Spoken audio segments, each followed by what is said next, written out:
Assalamualaikum warahmatullahi wabarakatuh. Halo martabak lovers, salam satu loyang. Kembali lagi di channel YouTube Tips dan Trik Martabak, channel yang akan bahas seputar informasi martabak. Nah, pada video pembahasan kali ini, gue bakal menjawab pertanyaan dari teman-teman, yaitu berapa lama adonan martabak itu bisa tahan. Ini banyak pertanyaan ya yang bertanya di kolom komentar. Nah, untuk adonan martabak sendiri, baik martabak manis maupun martabak telur ya, itu rata-rata tahannya adalah 8-10 jam. Taruhlah teman-teman membuat adonan itu jam 2 sore ya.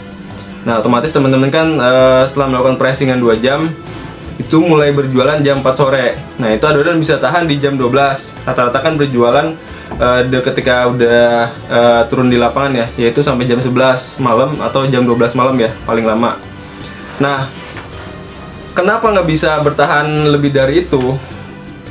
Yang harus teman-teman pahami adalah dalam pembuatan adonan martabak itu pasti dikasih ini baking soda maupun baking powder.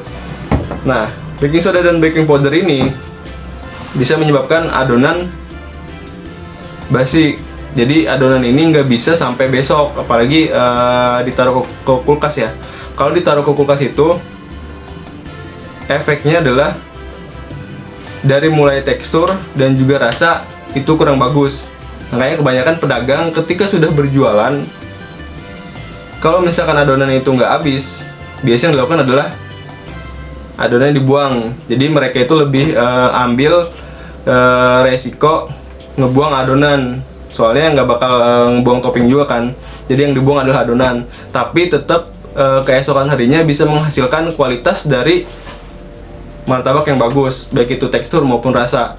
Apalagi adonan yang sudah dikasih dengan vermipan. Jadi kalau misalkan ada yang buat martabak ini pakai vermipan nih kan, ini bakal lebih cepat basinya. Kalau martabak yang pakai vermipan itu bakal kerasa banget ya. Di tekstur itu lebih bau asem dan juga lebih kerasa enek. Dan nggak bakal proses tahan lamanya itu dia lebih sebentar. Nah, jadi ketika membuat martabak itu, ketika udah berjualan, rata-rata kebanyakan dibuang kalau misalkan nggak habis, jadi nggak bisa sampai besok. Tapi kalau untuk hanya sekedar latihan di rumah, itu masih bisa ditaruh ke kulkas, dan besoknya lagi ya tinggal dipakai lagi gitu adonannya. Cuma nanti di situ akan ada ya sedikit kesulitan ya. Jadi teksturnya itu dia bakal lebih kental karena kan udah masuk ke kulkas kan. Itu butuh penanganan lagi dan lebih ribet lagi. Saran saya sih yang latihan mending buat di 250 gram seperti takaran-takaran adonan saya yang sudah pernah saya buat. Itu untuk sekali buat ya, jadi untuk latihan juga enak. Udah jadi sisa sedikit ya, itu tinggal dibuang.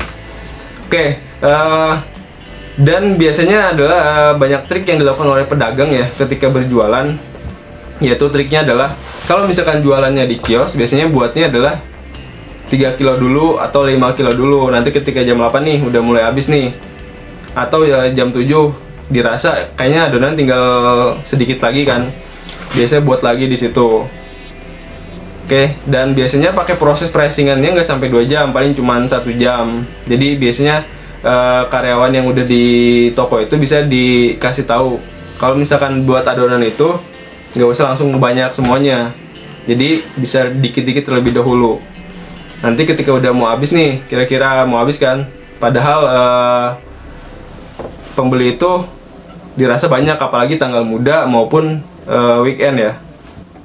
Lalu untuk yang berjualan di gerobak, itu rata-rata dia nggak bisa buat 2 kali seperti yang di kios. Rata-rata mereka buatnya langsung 1 kali, langsung buat 1 pel ya, 1 ember itu langsung buat ya 8 kilo atau langsung buat 7 kilo. Karena apa? Karena ketika berjualan di gerobak itu dia space-nya kan sedikit ya. Kalau misalnya sewa tempat di depan Indomaret, jadi dia itu nggak bisa leluasa untuk membuat adonan. Jadi untuk pedagang yang di gerobak, rata-rata mereka langsung buatnya di 1 pel atau 1 ember.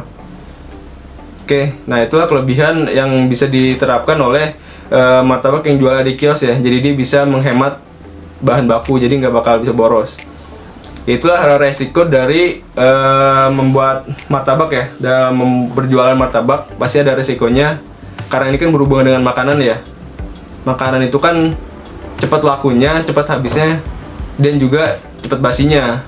Itu yang perlu teman-teman pahami mengenai jenis usaha martabak ini. Oke, jadi kesimpulannya adalah untuk pedagang martabak maupun teman-teman yang ingin berjualan, untuk adonan itu tahannya antara 8-10 jam.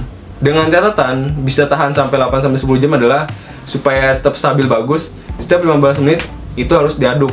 Nanti kalau nggak diaduk itu bakal basi. Nah, seperti apa basinya dan juga bagaimana kerugian kalau misalkan adonan itu udah basi, next video bakal saya bahas beserta dengan contohnya. Oke?